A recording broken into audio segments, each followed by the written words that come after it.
Alhamdulillah wa salatu wa salam ala Rasulillah.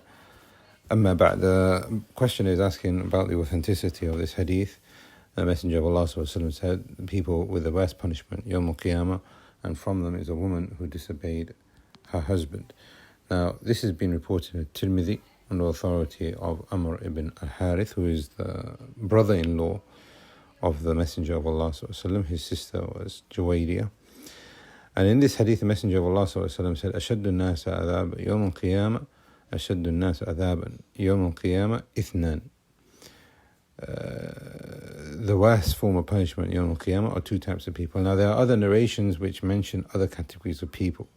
In this hadith here, he says, إِمْرَأَةٌ عَسَتْ زَوْجَهَا, a woman who disobeyed her husband, constantly disobeyed her husband, وَإِمَامُ قَوْمَ وَهُمْ لَهُ كَارِهُونَ, or a man who is put in a position of authority, but the people who are underneath him hate him.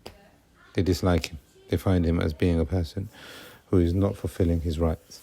Now, there are other narrations which talk about other categories of people, such as a slave who runs away from the master, etc.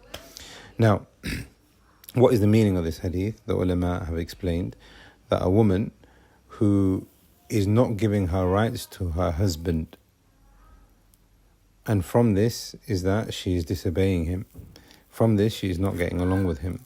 From this, she is not, fulfilling the role in the house. From this, she is not making herself beautiful for him. From this, she does not have good manners. From this, she is not soft and gentle towards him. This is the explanation given by the ulama, and these are just some of the rights that the woman must give towards the husband. And if she fails to do so, there is this, threat of punishment. Now, let's just stop here. This is one hadith which is talking about the aspect from the woman's side. There are hadith and there are ayat in the Quran which talk about the husband not fulfilling his rights. So nobody can understand from this that, it's all one-sided. It's not.